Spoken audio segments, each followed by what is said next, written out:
Hi, everyone. If you're interested in medical progress in the future of healthcare, you're in the right place.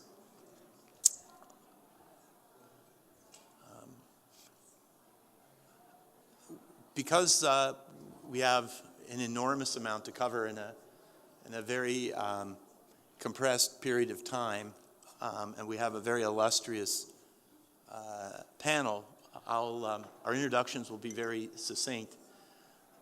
But the idea of this session from the Milken Institute is to talk about really the present and future of medicine and innovation itself.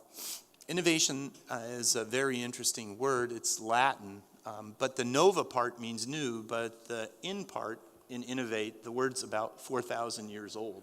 It's a very ancient Latin word. But the in part of nova means to renew. So innovation fundamentally isn't new. It's discovering new ways to do old things. And in this part of the world, the ethos of caring for the sick is about 5,000 years old.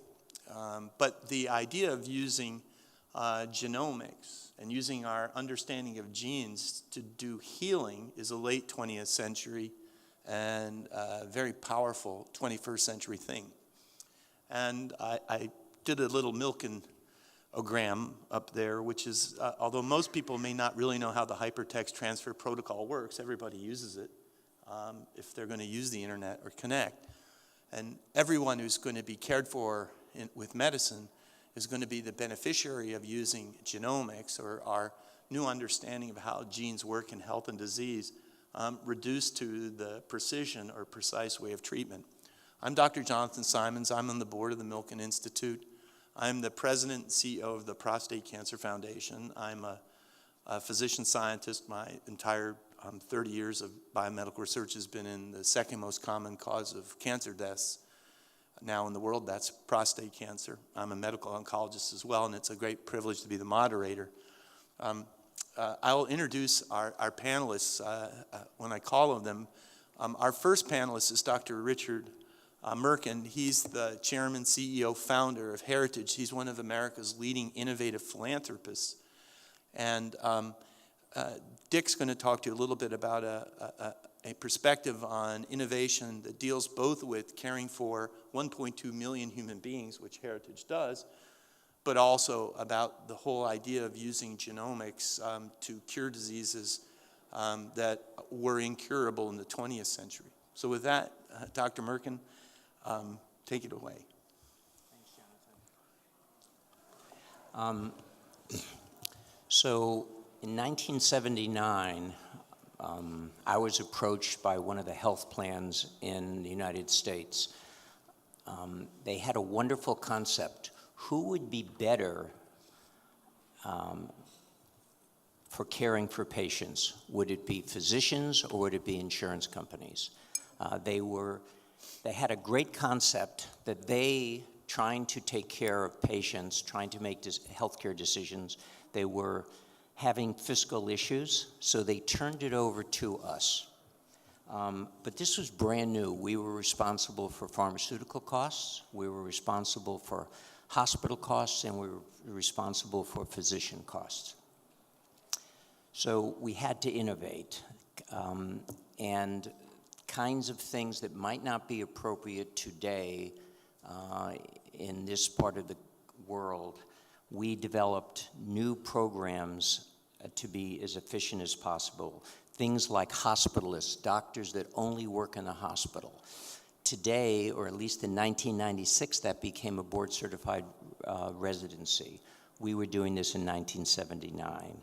A concept of distributing care throughout a community, which is called independent physician associations. We were doing that in 1979. So we constantly innovated. Today, instead of having just doctors and nurses, we've expanded that to having industrial engineers, having computer scientists and mathematicians. We have to use those skills to leverage the productivity of our physicians. I won't go into too much of the regulatory issues, which takes up quite a bit of the cost in the United States, but we were able to lower regulatory costs dramatically. Today, I thought I would talk more about some of their philanthropic and diagnostic innovations. We have a research project at Harvard and MIT where we sponsored some young scientists, and one of the young scientists developed a patent for Crispr. Now, what Crispr is, it's a way of doing genome editing. So think of your genome as a book, a story of your life. It's not an exact story because it's influenced by your nutrition, it's influenced by the environment. In that book, there are 3 billion letters. With one typo, sometimes disease occurs. There are 10,000, according to the World Health Organization, 10,000 diseases that are caused by one typo. By using CRISPR, which I will describe as a molecular scissors, you would cut that bad typo out and replace it and cure it. The second generation has a smaller scissors, and you would cut that out, and it's more precise, and it'd cure it. Today, we have an institute at Harvard and MIT called the Institute for Transformative Technology in Healthcare. They actually do base editing, and one of those letters, without cutting, you can replace the bad letter for the good letter. To give you an example how dramatic this is, there's a disease called floppy baby syndrome. The drug for that was just approved. It was $950,000 for the first year, and then $650,000 thereafter. With CRISPR, with a 30-minute IV therapy, you'll be able to cure that disease.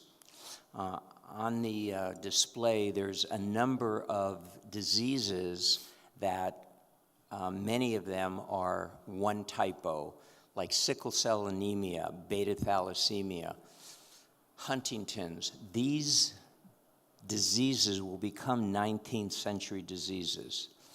Now, this is not only for healthcare.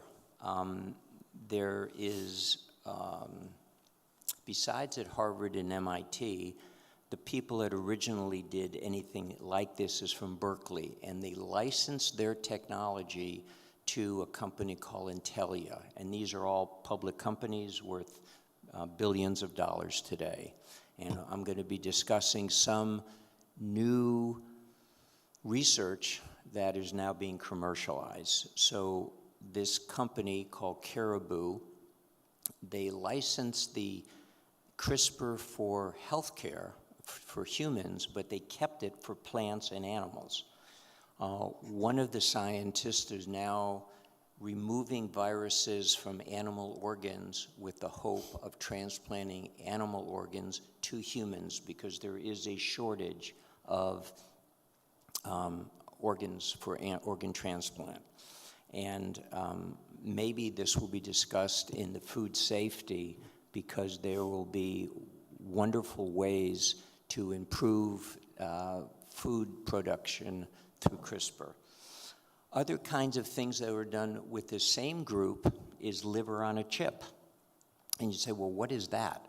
Well, when people need liver transplants, prior to that, they are given, with liver cancer, they are given lots and lots of poison chemistry, chemotherapy. Sometimes it works and sometimes it doesn't. Well, what they were able to do is take the liver outside the body, put it on a chip like an Intel inside chip, and put different medicines and see which one are effective, and only use those medicines that are effective in the body to avoid all the complications I'm sure everyone here knows with hair loss, getting sick, et cetera, et cetera. This is also has been spun off as a new company. We also have, we talked about collaboration, we have a group at Caltech, which is the California Institute of Technology, which for a number of years was ranked as the #1 university in the world. And we have electrical engineers, organic chemists, computational biologists with the goal of working together. What a concept, collaboration. And some of the things that they have brought to fruition is, for example, a small sensor that they put behind the lens in the eye. It's about 1/10 of a millimeter for measuring glaucoma, for measuring pressure. So one can take their iPhone and just move it across the face and get a history of your pressure for the last few weeks. Other kinds of things that they've done for Parkinson's, for seizure disorders. One of the problems is charging the battery that allows you to support these kind of neurosurgical procedures. But how do you charge that battery? Well, what they did is they used the mechanical motion of the larynx moving up and down to produce the energy to charge the battery. So as you talk, and they actually used different frequencies. A woman would have what frequency, a man would have a different set of frequencies to actually charge the battery. Other kinds of things that the same group has done is one of the individuals is a MacArthur Genius Award winner in the microbiome. And they've spun that company out. And it turns out that one of the polysaccharides in the microbiome causes part of the autistic spectrum. And the initial product is to cure autism, or at least one aspect of autism. And of course, they're hoping that this will eventually lead to treatment for Alzheimer's, etc. I think what one has to look at is not be limited. What I would call an unholy alliance. Who would have thought that Steve Jobs in Apple would have done anything with music? People said, what? We're a technology company, but you know that iTunes thing, that's done pretty well. Or Microsoft with gaming, with Xbox. So I suggest that you don't limit yourself to only doing what you do in your very narrow view. I think you have to learn from different disciplines, and that was one of what our thoughts when we took computational biology, electrical engineering, organic chemistry, and said the only way we will support you is if you work together. So, and that came from an attending physician, emergency medicine attending physician, so not your average doctor. We'll come back to Dr. Merkin in a minute. We have, in the theme of oncologist, emergency medicine attending, we have one of the world's leading biotechnology cardiologists, executives, and leaders in precision medicine, in Annalisa Jenkins, who's currently the CEO of PlaqueTec, but she's on 11 boards. She's leading Britain for, I'm going to slaughter the general idea, but basically the United Kingdom strategy for biotechnology is a core part of the future GDP growth of that country.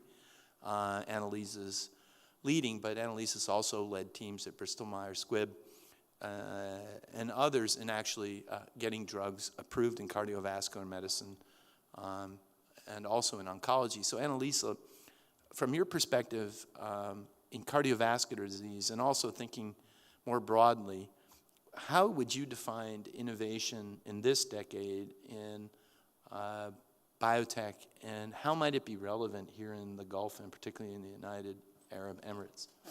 Thanks, Jonathan, and good afternoon, everyone.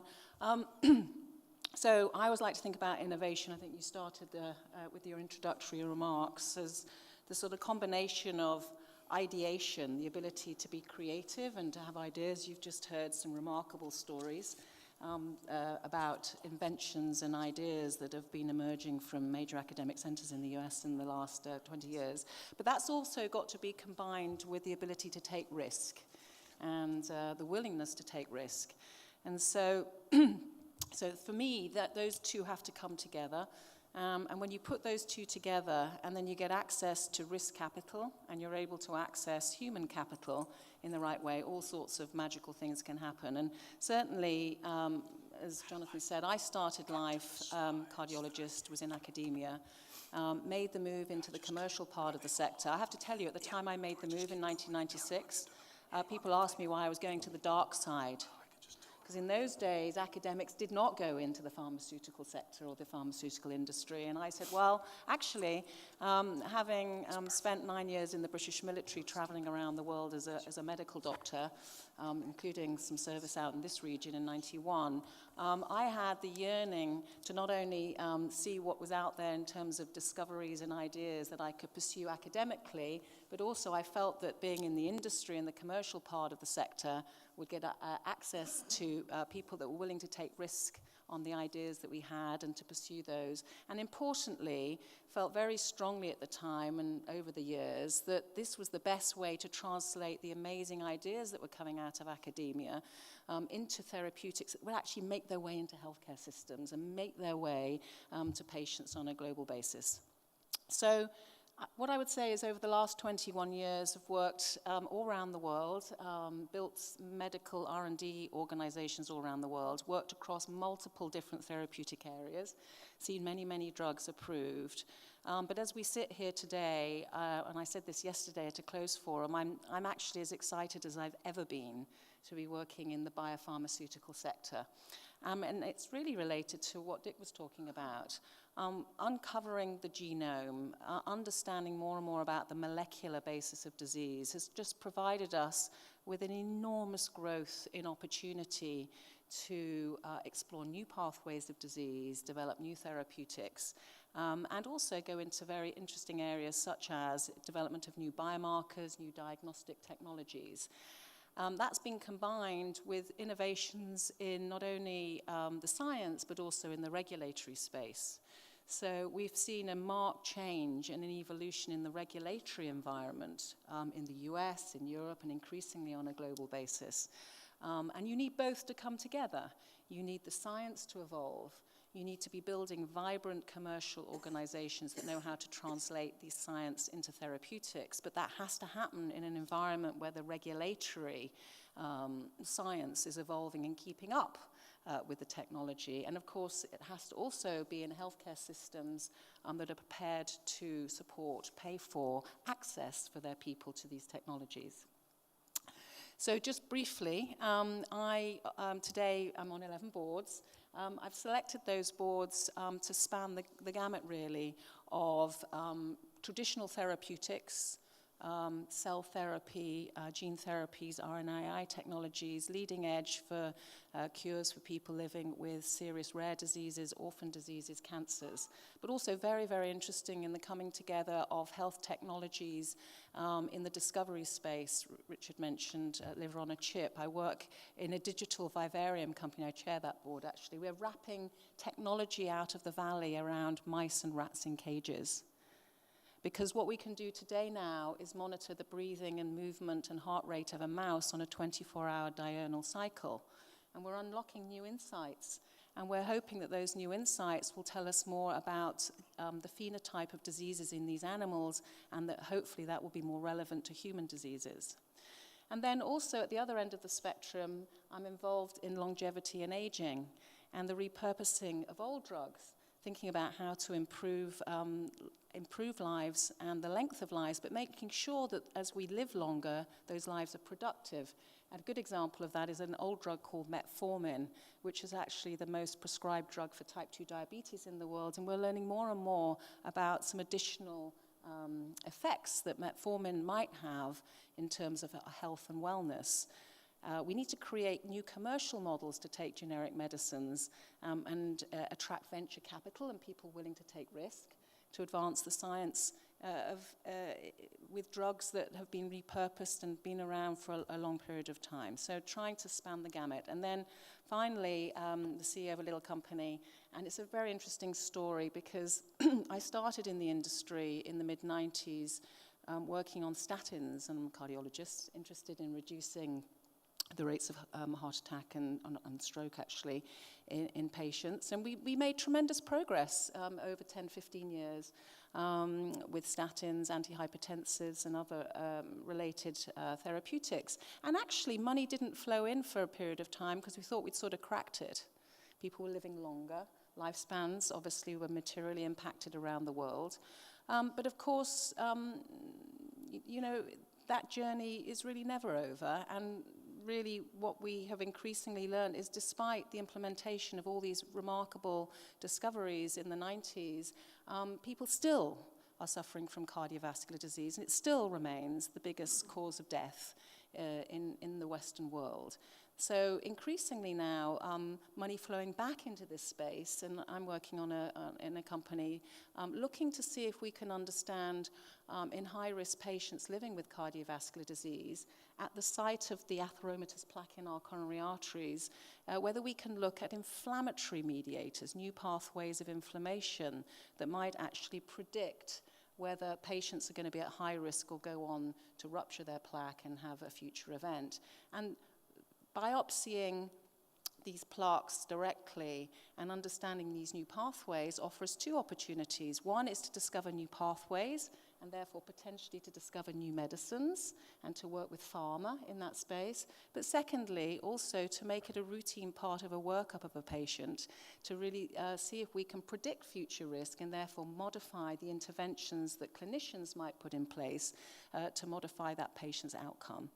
And so I'll just conclude by saying that, as I said, there's never been a better time to be in this sector, whether you're an investor looking for new opportunities for new little companies to invest in, whether you're in the academic sector and you're looking to spin out companies, or whether you're somebody that is in the medical profession and would like to move from your academic research into a small company or into a company so that you can see that your discoveries are going to be translated, hopefully into new medicines or to new interventions that will eventually help patients globally. I think that there are many, many opportunities, and I'll just come back to where I started.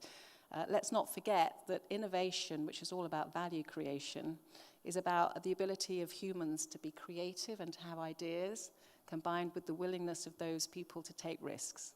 And I think as long as, certainly in the UAE, you know, what I'm feeling in these couple of days is that there's an enormous amount of energy and creativity here. There's an enormous amount of ambition for the region.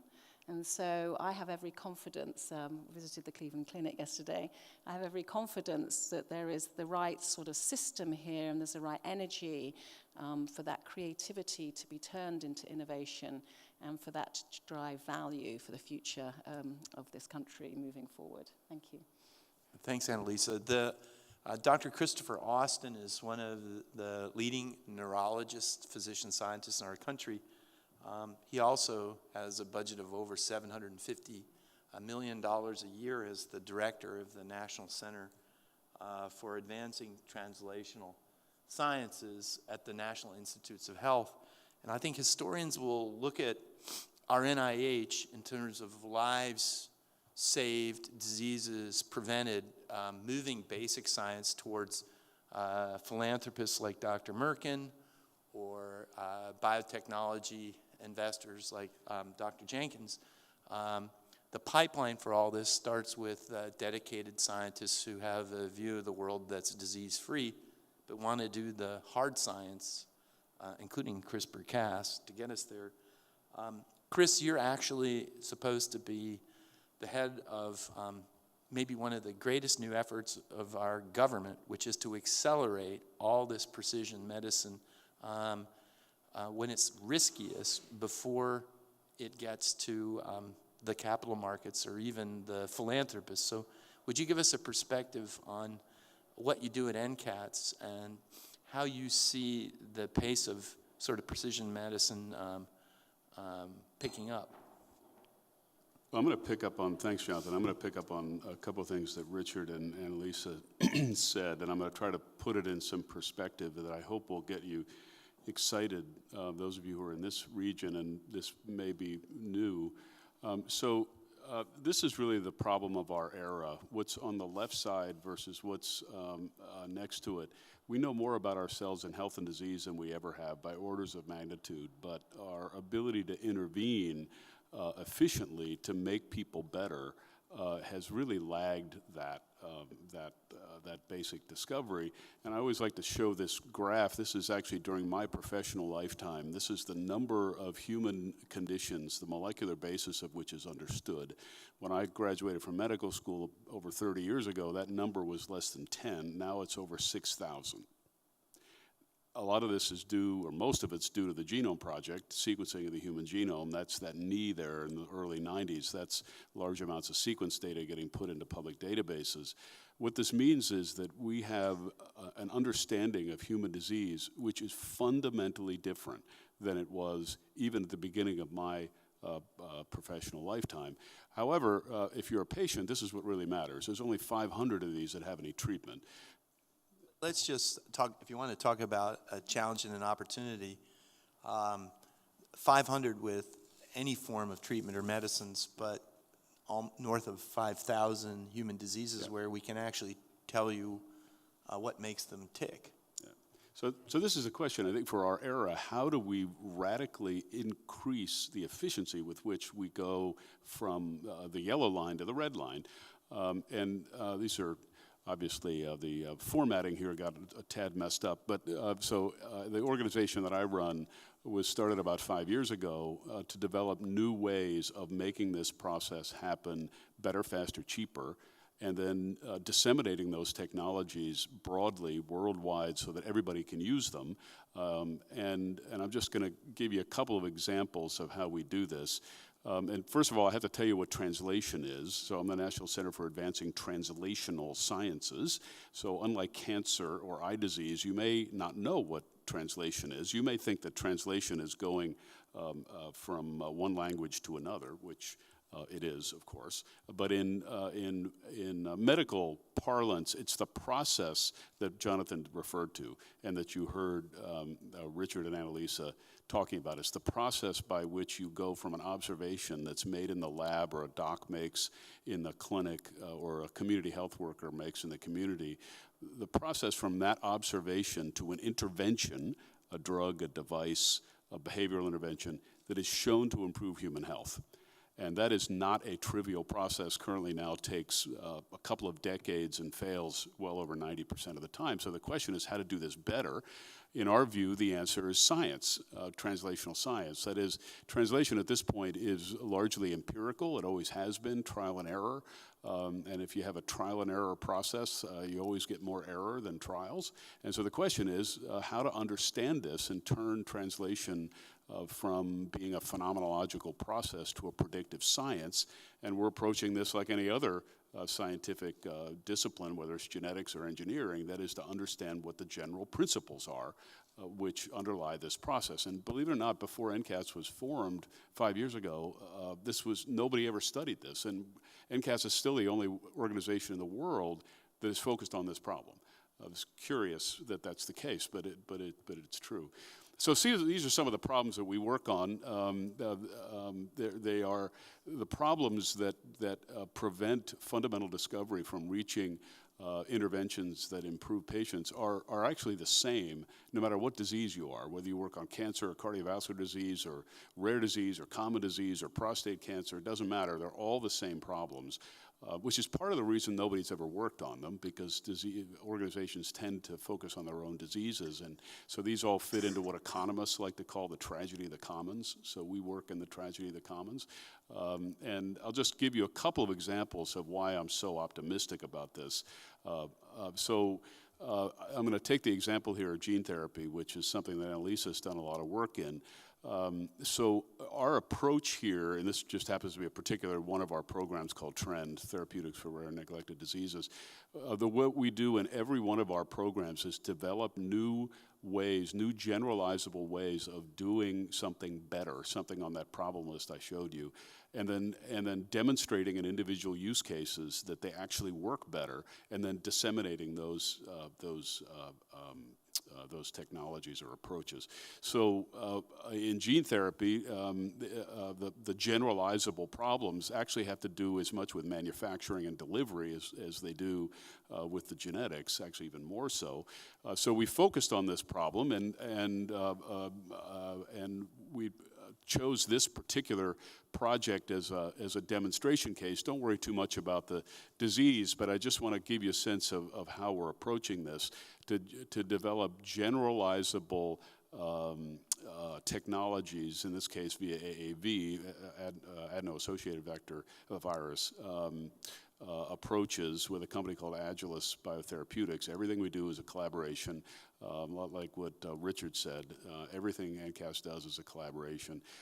And we chose this as a specific project because we thought it was a good demonstration case for the technology, for a variety of reasons. Has good biomarkers, is a really severe neurodevelopmental syndrome in children. And I just want to show you, because there's really nothing like looking at this, to show you what the potential is here. So this is a child with AADC, and she's about 3 years old in this picture. And this is actually a kind of a disorder that child neurologists see a lot of. This child is barely able to respond to her mother, can follow that ball in front of her a little bit, but can't reach out on her own. She got one dose of the gene which is deficient in this disorder, aromatic amino acid decarboxylase, right after this was that movie was taken, and this is her about a year later. Now it's possible this is a spontaneous remission, but has never been seen in the history of this disorder before. And this is her 2 years later, and I can tell you that if you didn't know that this child had this disease, you would think she's a perfectly normal girl in a daycare center. This is the potential of the kinds of technologies that Richard and Annalisa are talking about. So this is absolutely unheard of when I was in training. We couldn't even dream of this kind of thing. Well, actually, we did dream of it, but it was absolutely impossible. So the question is, how do we re-engineer our system to make this happen fast, much faster, now that we have the potential to do this? So we're working on a number of approaches to this, but one of them I just want to come back to something that, again, Richard and Annalisa mentioned, which is this whole idea of getting away from animals as a way to test for new therapeutics. Animals are have all kinds of problems associated with them, not the least of which is they're not very predictive of human responses. So together with the FDA and DARPA, as an organization in the US government you may know about, NCATS over the last 5 years has developed multicellular microfluidic platforms for every human organ. And if you go to our website, you can click on any of those organs and find out the status of them, liver, lung, heart, kidney, et cetera. And we're now putting these together. We actually have all 10 of them in a little little homunculus, microfluidic homunculus, where all these organs are all tied together. And they actually do what organs do, what multicellular systems do. But I want to tell you where we're going from here is with the advent of Crispr, which Richard mentioned, one can actually begin to make human disease models on a tissue chip. In the same way as one can model a normal liver or a normal heart, one can model a diseased heart using stem cells in CRISPR. And I'll just show you one example here. This happens to be a rare disease called Barth syndrome. These children die of congestive heart failure. What you're looking at on the bottom left there are heart cells of a normal person. These are skin cells that have been turned into heart cells through iPS technology. And what you're looking at here is strips of muscle, heart muscle, from normal people that are contracting. And what you're looking at in the middle is a chip of heart muscle made from a child with Barth syndrome, and you notice that the heart doesn't contract very well. And on the right are those stem cells that have been rescued with gene therapy with the normal gene that is mutated in Barth syndrome, and you notice that the heart has started contracting again. This, again, is something that would have been the stuff of science fiction 10 years ago, and this is now routine. So let me give you just finish here with something that I'm hoping will be of interest to all of you. So we're big ones on collaboration. In order to, if you want to go fast and you want to go far, do it together. And so in order to make as rapid headway as possible, I took over the chairmanship a couple of years ago of an international group of now 60 organizations all over the world working together on how to make these rare disease, particularly rare disease technologies, happen as rapidly as possible. And there are two members from this region. One is a patient foundation called the Lulu Foundation that Majid and Led Jafar, who live in Dubai, are running, and the King Faisal Center, the Saudi Genome Project, is a member of this as well, and there are 25 other countries involved with this, and I hope that those of you who are from countries that are not involved will get involved. And I just want to give you a sense of what we think is possible here. The goals that we've stated publicly for the next decade are that we will have decreased the length of time it takes for a patient with a rare disease to get a diagnosis from 8 to 10 years to 1 year, that there would be 1,000 new drugs for rare diseases developed in the next 10 years, which will be we think completely possible with the kind of technologies that we're talking about. That'll still leave 5,000 to go, but be much faster than we're currently doing. And we also, though we haven't talked about it as much, we need to develop ways to assure that patients who are actually getting these new technologies and new interventions, and they actually benefit them. That's it. I just want to in closing, just emphasize 2 points. One, the opportunity here, as Richard and Annalisa have said, it really is greater than it ever has been by orders of magnitude. But what that requires is that we up our game. Patients deserve it, the science allows it, and the technology allows it. But we're not going to get there with the current way we're doing things. We have to do things differently, and you're hearing that. And one of the reasons that all of us are so excited to be here is that we think you can be critical new members in helping that new reality into existence. So thank you. Thank you, Chris. David Spetzler is running a company as president and chief science officer of Caris that is reducing the practice. If we've heard that there's discovery and there's development, there has to be delivery as more and more solutions are possible, understanding genomics.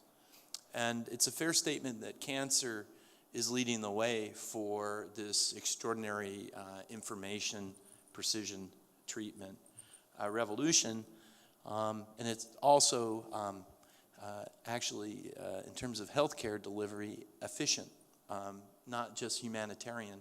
And the underlying thesis here, as David's going to develop, is by understanding now the genes and making medicines against the genes, it ought to be possible to deliver to every cancer patient, and there'll be 17 million diagnosed on the planet, a genomic understanding of how to treat that patient precisely if they have a cell phone. So with that lead in, why don't you, David, tell us a little bit about where precision oncology is in diagnostics and where it's going.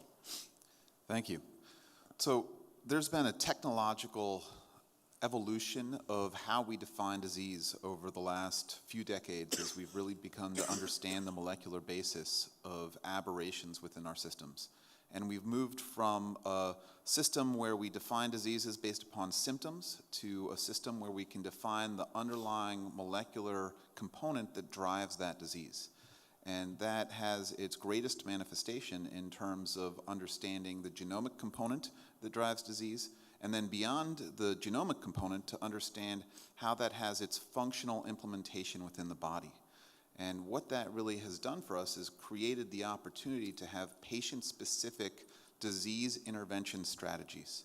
And to be able to go from a population-based understanding of disease to individual-based understanding of disease means that we have to deal with a massive amount of data. So utilization of the computing power to really hone in on the precise components that drive a patient's disease is critical in terms of developing strategies that are specific to that individual. And so that is the idea of precision medicine or precision oncology as we focus on at Caris. It's really understanding the specific nature of somebody's disease to harmonize the treatment to yield the best outcome. And so a big component of this is really finding the right drug. So there's this huge issue that exists within oncology that people don't necessarily like to talk about very much, which is that most cancer patients do not respond to the vast majority of drugs that they're given. And so anywhere from 10 to 80% of patients given a particular drug in a random nature do not respond. And so that's reflected by the red components of these circles. There are billions and billions of dollars spent every single year on drugs that have no clinical benefit to the patient, yet they still experience the side effects that are associated with these, which can be terrible. You can lose your hair, you can lose your fingernails, they make you very, very ill. So understanding how to efficiently describe the patients that will benefit from those is critical to advancing that ability. And so when you start to incorporate the molecular knowledge, then you can move that needle in substantial ways. So on the right-hand side here, those circles that have a lot of blue, those are drugs where there's a biomarker that is used to prescribe that particular therapy.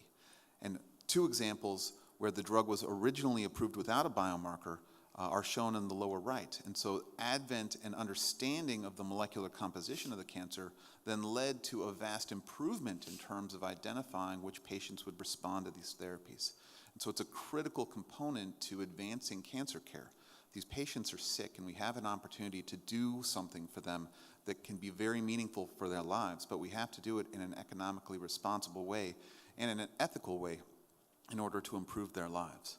And so that's what we've been doing at Caris Life Sciences. And so really it's the idea of moving from a one-size-fits-all modality of treating cancer patients to patient-specific strategies where you look at the underlying nature of their disease and you act accordingly. We have this idea that there exists breast cancer and colon cancer and lung cancer, but that's not actually accurate to what's happening. There are various molecular pathways that drive these particular aberrations. And when you understand that pathway, then you can identify the right therapy. So sometimes it's more appropriate to give a breast cancer patient a lung cancer drug or a colorectal cancer patient a breast cancer drug. It's the underlying molecular aberrations that are causing the disease that should be used to assign the appropriate treatment. And we've seen that really escalate in the last few years in terms of the number of biomarker and drug associations that exist, as well as new approvals that are defined not based upon the lineage, but rather based upon the underlying molecular component that drives that disease. And when we begin to do this and do it efficiently, what we find is that we can have a huge impact on patients. And so the way that it really has to happen is you integrate broad-based molecular profiling. So looking at genes, looking at proteins, looking at RNA, with a component that allows you to discover not only information that allows you to diagnose disease earlier, but also to characterize how it's going to respond to particular interventions. And so to do that, you need to have the tissue, you need to have the blood, you need to have the technology, and it all exists now. And then you need to couple that in a huge informatic platform with the underlying outcomes that those patients experience. So by integrating those 4 areas together of broad-based profiling, discovery components, outcome data, and bioinformatics, we can have tremendous impact on patient lives. And so at Caris, we've been tracking patients now for about the last 10 years. We've tested 130,000 patients to date and have outcome data on 20,000 patients. And what we see is that when patients are treated not based upon a generic understanding of their disease, but based upon the particular molecular components, they live significantly longer. Not only are they living longer, but they're receiving a lot less therapy. So on average, 1 fewer lines of therapy, which saves money for the system. And that's the ideal way of delivering health care. It's less intervention for more life. And so that's the mission and the mandate for precision oncology and precision medicine around the world. And the technology that exists today creates this opportunity. And so we can revolutionize how we deliver health care to the patients that need it most by exploiting our ability to really understand things at a new level. So finally, when we think about this, it really is incumbent upon us to think very holistically. So we've heard a lot about how the environment can change things. And it's very, very true, especially at that molecular level. And so we're running out of time, but I just want to draw your attention to that picture in the lower left. Those 2 animals are genetically identical. They are the same animal.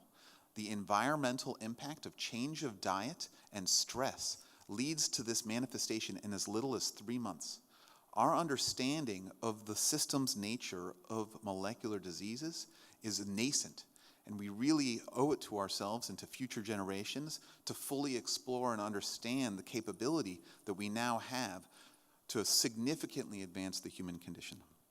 And I think that this meeting is a great initiation to that journey. So thank you very much. Thank you, David. Kim, when bring us home, we know that genes and their pathways are revolutionizing how to take care of over 6,000 diseases, and treating the right patient at the right time with the right medicine is going to be the future. But you can see diseases in new ways. Tell us about precision imaging in the last sort of 5 minutes, and where you think AI and blockchain are taking us. So I'm Kim Wing. I'm a co-founder and CEO of Deep Radiology. We are a small company relatively to other organizations that the panel's members have been involved with, but our concentration is really focusing on radiology and with innovation in artificial intelligence and blockchain to dramatically decrease the cost of radiology and decrease the cost of healthcare overall.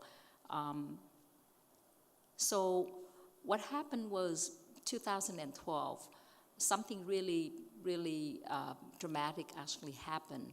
And for the first time ever, that the field of artificial intelligence allows us with deep learning, machine learning, you probably are familiar with those terms, allows the computer software to actually interpret and detect very complex images better than human. And initially, it was more on natural objects. It's cats and dogs and trees and things like that. And with that, what happened was then we started looking at how could we apply that for medical imaging, which is really an order of magnitude more complex, more difficult, more challenging. So we started a group of experts in radiology, and we very fortunately also have the inventor of deep learning, Jan LeCun. He actually also works for Facebook as a Facebook AI director. And blessed with those talents, we also are very fortunate to have access of more than 500 million medical data images, of which they really are very high quality, good label data that you can actually teach machine to really recognize radiology images. And in artificial intelligence, if you got good data going in, you got good result going out. If you got bad data going in, bad result going out. It's pretty much similar to teaching human. If you don't teach them well, then they don't learn well. So, but there's a lot more data that have to be fed into the machine for the machine to really learn. And then the machine does the learning automatically through many neural networks that we actually been working with. And then we did many clinical trials and worked on those. And on that graph, you can just see that the system is really incredible in the sense that it doesn't make a mistake twice. You know, it learns once and it knows it. It doesn't get tired. It doesn't get fatigued. It basically continues to learn and to get better and better. And the bottom ones to your left, that's the beginning of it, and you can see it's just learning in that straight line going right up. Take us, if you would, because in the interest of time, take us to your summary slide and Yep. tell us about the different kinds of X-rays for the audience that machine learning could read as well or better than a human being. If it was your X-ray, your CT scan, your MRI, or your mammogram. Yes. So this is an example of a CT scan of the head, and you can see on the basically the patient has subarachnoid hemorrhage, and the machine actually does the localization of where the pathology is. Human does that in about 300 seconds on average, and the machine does it in less than a fraction of a second. And we talk in the whole, I'm just giving you the example of the one single slide, but the machine does that for all the images. It's usually anywhere between 100 to 300 images, and it does it that fast.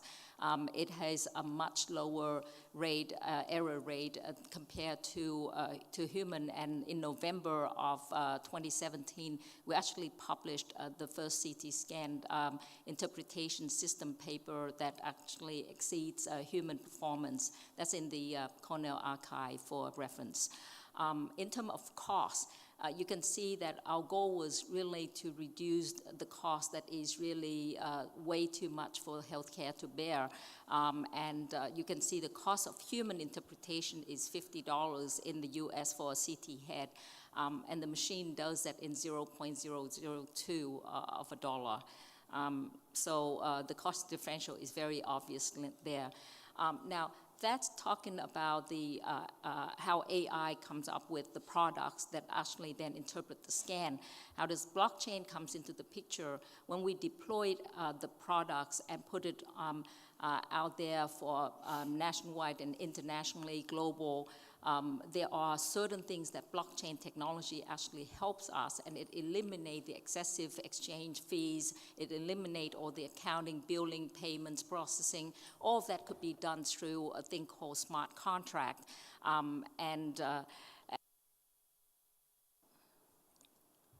And it also, the more important thing, and that brings together with what Chris was talking about, we truly want to embrace the community. We cannot do this, you cannot say that, oh, I got the best of the best, because really the machine needs to learn from all the different diseases. And as you could imagine, there are some diseases that is 1 out of a million, 1 out of, a very rare number, very small number, running out of time. So I can just tell you it gives us greater flexibility in rewarding the community for that.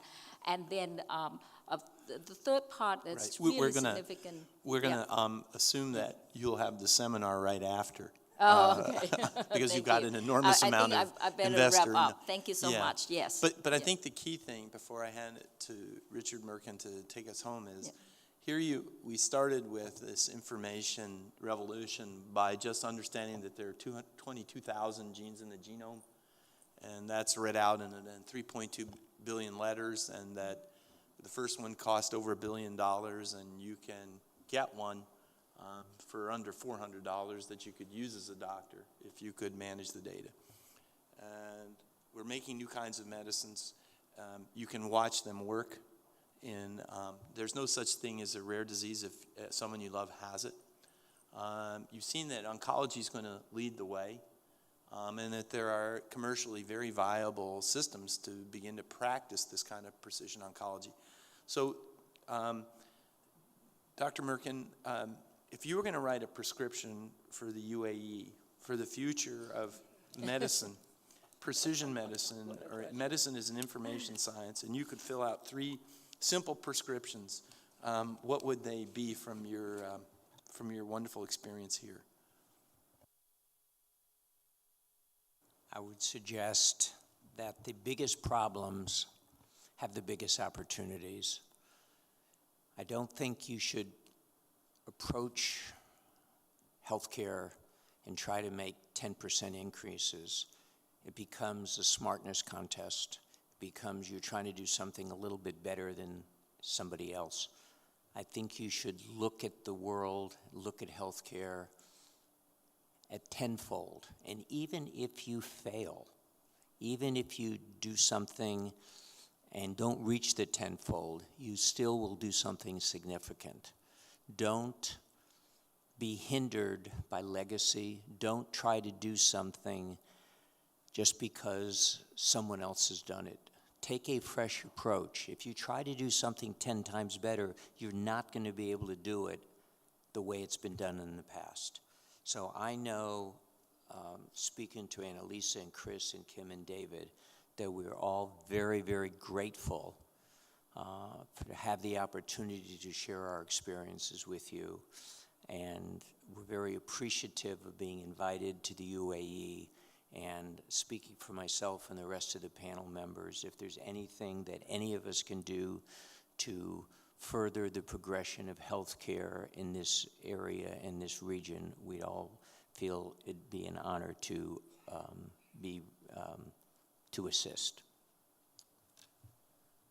Thank you all for attending. The philosopher Arthur C. Clarke once said, any sufficiently advanced technology is indistinguishable from magic.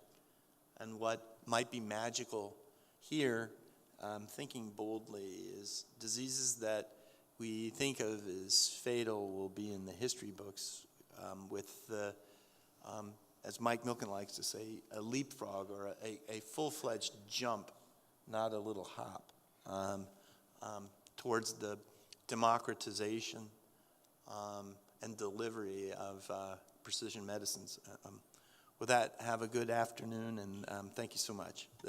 All the panelists will be here for a while.